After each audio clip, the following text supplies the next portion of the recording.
Bismillahirrahmanirrahim. Alhamdulillah wassalatu wassalamu ala Rasulillah wa ba'du. Muslimin dan muslimat, para jemaah, para penonton sekalian. Tahun ni kita berada dalam zaman yang berbeza dengan zaman yang dulu. Nama dia zaman PKP ataupun COVID-19. Di antara perkara yang sangat terkesan kepada kita iaitulah pihak kerajaan Malaysia telah menangguhkan penghantaran jemaah haji bagi tahun 1441, dan juga pihak kerajaan Arab Saudi telah menghadkan bilangan jemaah haji untuk orang yang berada di dalam Mekah dan sekitarnya sahaja. Maka ana kata alhamdulillah, dua-dua keputusan pihak kerajaan Malaysia dan juga kerajaan Arab Saudi yang menangguhkan ini adalah menepati dengan maqasidus syara'. Sebab pandemik ataupun wabak ini, kalau dia bercampur, dia tersebar, sukar untuk kita nak kawal. Dan kita pun sudah ada dalam hadis ta'un yang Nabi kita sallallahu alaihi wasallam beritahu, kalau di tempat tu ada, kita tak boleh pergi. Kalau kita di situ, kita tak boleh keluar. Jadi walaupun ini pandemik ini tidak dianggap sebagai ta'un, tapi ada unsur-unsur penularan yang berlaku sedemikian. Maka keputusan itu insya-Allah kita sebagai orang Islam yang cintakan tanah haram mestilah menerimanya dengan cara yang baik, dan dua-dua keputusan itu adalah merupakan maslahah yang besar bagi umat Islam. Untuk maklumat para jemaah, dalam sejarah haji, sebagaimana ditulis oleh sebahagian ahli sejarah semasa, mengatakan sudah 40 kali, 40 tahun haji tidak dapat dilakukan di Makkah Al-Mukarramah, ataupun dilakukan secara terhad dengan 3 sebab. Sebab yang pertama, kerana peperangan. Kerana peperangan, orang tak berani pergi. Sebab yang kedua, kerana wabak, penularan wabak. Jadi juga orang tak pergi, sebab yang pergi tu mati beramai-ramai dan ada yang mati di tengah jalan. Sebab yang ketiga, kerana ekonomi. Satu kes berlaku, ekonomi yang terlalu teruk yang menyebabkan belanja orang nak pergi haji tidak cukup. Maka bagi kita, kes kita ini, kita termasuk dalam kategori yang kedua, iaitulah masalah penjagaan daripada penularan wabak penyakit.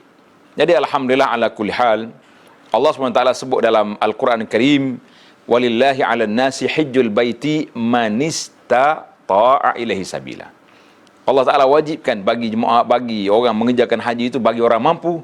Di antara kemampuan itu, sihat tubuh badan, aman perjalanan, tempat kerja haji juga aman. Maka dalam suasana begini, kita mengatakan ada sedikit masalah kepada kita.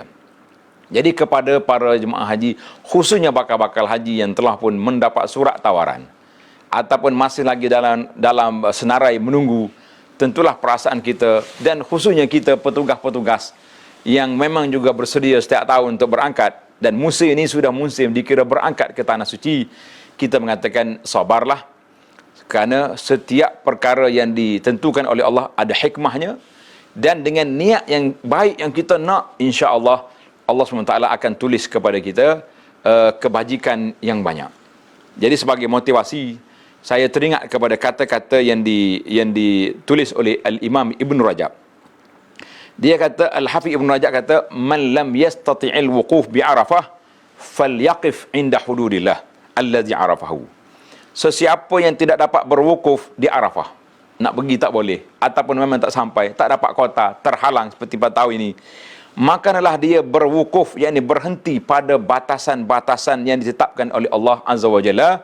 Jadi kita duduk di hudud, sempadan halal haram, kita duduk kat situ, jangan langgar.